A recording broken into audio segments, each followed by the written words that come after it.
What up, everybody, and welcome back to the channel. As always, I'm Eric, your host, and Clip brings you the tips, resources, and people to help crush your online content goals. In this episode, I'm going to be talking about email newsletter providers, why you need an email newsletter, and why I switched from Mailchimp to Beehive. But before we get into it, guys, smash that subscribe button. If you're feeling this content, let me know. Would love to keep pumping stuff out that you like and that you're into, and I want to help you grow and monetize as a creator.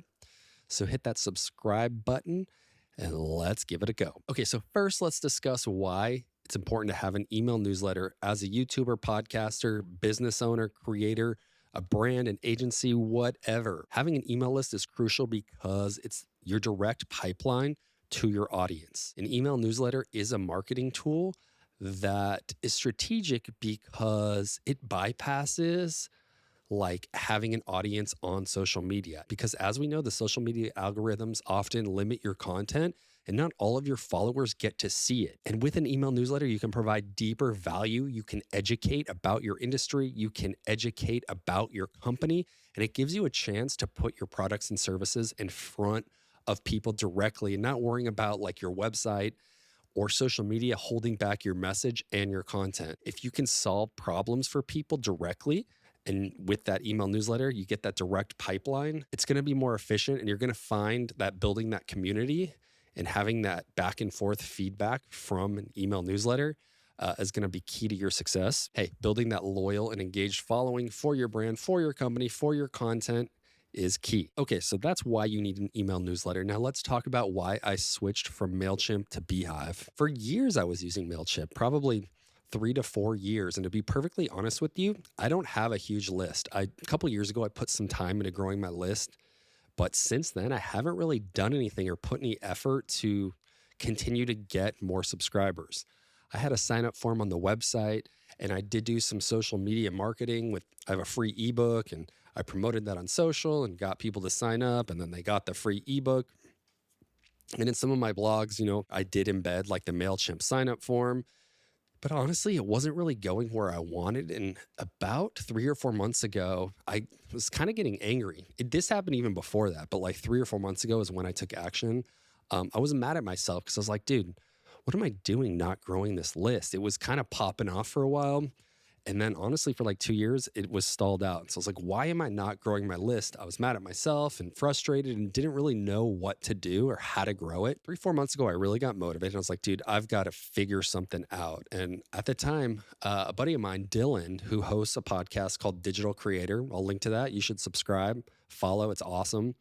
He was talking about how he switched to Beehive, and then he started talking about like some of the Beehive features. And I was like, dude, Mailchimp doesn't have any of that stuff. Like, I think at one point Mailchimp was like super popular, or maybe it still is for like businesses and like e-commerce and I don't know, like more corporate style newsletters. So I was like, okay, Mailchimp doesn't have this, but I think it's like a decent platform to be on, and they have a great interface. Like, it was super easy to craft like professional looking email templates with graphics and embedding stuff and having the text all organized and links and everything the way I wanted. And so I was like, okay, well, I do have a professional looking email newsletter on Mailchimp. Maybe I should stick with this and then figure out how to grow it, but stay on Mailchimp. But then I was like, dude, what's up with Beehive? It seems like it's for creators. And again, listening to Dylan's episode, he was talking about like these features. And so I was like, you know what?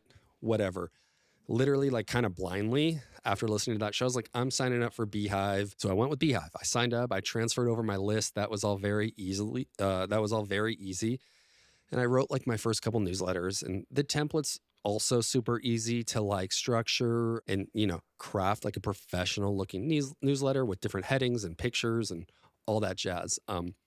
But as I got into it, I noticed that like they really do gear it for people that like want to grow and that are in the content creation space. And the raddest thing that I saw, it's like, all right, there's this thing called Boost, Boosts, Boost. It's where you can set a budget. And I started with like $50. Basically, it connects you with similar types of newsletters in your genre or in your industry. There's like Bitcoin stuff, there's photography stuff, sports stuff, finance. And it shows you similar audiences that you can pitch your newsletter to to promote your newsletter within those newsletters. You can set a price, and it can be like, I don't know, a few dollars, $1 to $3. And if these other newsletters accept you, they'll promote your newsletter within their newsletter. If people subscribe to your newsletter from within their newsletter, they get paid, and you can set that budget. And I've been having really good luck with it. And I don't have a big list. As of recording this, I have 659 subscribers, but the last 40 of them are from these boosts. And like I said, I think it's been 4 months since I started. So call it 10 subscribers a month.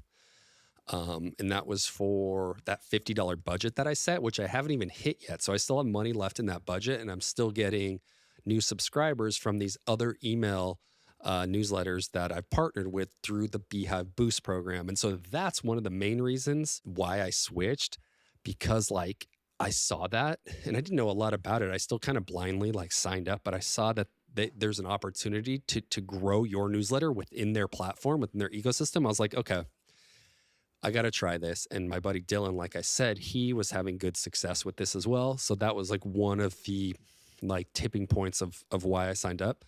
So I'm stoked, and I've got some money left over. Like I said, I haven't spent the full $50. And so I just like that within their product, it's like community and creator driven, and you can connect with these other people, and, you know, you can ask them to promote you and they get a kickback. I just think it's a good system. And Mailchimp, at least to my knowledge, maybe now they do. At the time, I didn't see anything like that. Mailchimp's expensive too, man. So I'm glad I switched. And, you know, the boost feature is one of the ones that I wanted to highlight with you. I think if you're looking to grow and you don't really know what else to do, you've tried organic.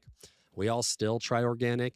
But I think like adding that paid strategy within their platform is huge. And I think if you try it, you'll see some growth as well. Okay, so how do you make money with your newsletter? So they've got this ads marketplace feature where Beehive's algorithm will start pitching you stuff that you can promote within your newsletter. Doesn't even have to be like, for instance, I'm in the content creator space. It doesn't have to be like companies that are also in that space. It can be, but, you know, you can also branch out a little bit. Like I got pitched these CBD gummies. I approved that. You know, you get to approve that the advertisers that they pitch you. I approved that, and I've promoted CBD gummies in a few of my newsletters. And on the monetization sponsorship side, like this, it's all click-based. So if any of my subscribers click on it ad in my email, I get some money. And the advertiser or the brand, the company, they set the rate. And for instance, the CBD gummy company, which I'm fine promoting, by the way, CBD gummies. I don't see anything wrong with that. I'm on board with CBD. I think it's great. I've made a little bit of money because I've dropped their ad in a few newsletters. Some of my subscribers have clicked on it, and boom, I get paid. Now, if you don't have a huge list that's engaged, you're not going to make a ton of money. But, you know, $1, $3, that kind of adds up. But more than it like adding up and being about like making all this money up front, really, it's kind of like proof of concept. It's like, oh, I can make money from my newsletter via sponsorships, and Beehive has allowed me and given me a place to do that. And it's just kind of motivating. You know, when any kind of like online endeavor, as soon as you make your first few dollars, you're like, oh, okay, I see how this works. And I can make more now because, you know, I can crunch the numbers and I can see, oh, if I get X amount more subscribers at a click rate that's pretty consistent across my list, I can make X amount of dollars. All I got to do is continue to grow. And so I just love that. I love that they have that feature. And hey, if you got tens of thousands of subscribers and you get 100 people to click on an ad in your newsletter via the Beehive marketplace, yeah, you're not fucking making millions, but baby, you're making a little bit of money. And I think having all these buckets of revenue coming in as a creator from the content stuff you're putting out, it all starts to add up, and it takes time. Don't forget that it does take a long time to really start making money. And I'm not there yet, but any bucket that I can start to fill, I'm stoked to do. That's why I switched to Beehive, because of all these things that I saw.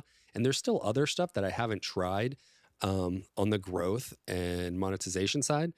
There's a couple other features that Beehive provides, and I plan to talk about those on a future episode, but Mailchimp doesn't have any of these features. At least if it does and I'm wrong, hit me up in the comments and let me know. I just think as a creator, you're going to need this, and anytime you can get involved with software and services that are going to help you, that's a win. And I follow the CEO of Beehive on LinkedIn. I like what they're doing, and they're constantly updating and iterating and adding stuff. And I didn't really see that with Mailchimp. So really, I just wanted to shed some light and tell you why I chose Beehive and why I switched. And hopefully this was insightful. And if you're thinking about switching providers, definitely check out Beehive. I'll put a link below. Whatever platform you choose to start on, you got to start. You got to start getting that direct relationship with your audience, with your listeners, with your fans, whatever you want to call it, whatever lane you're in. Social media is going to limit your growth.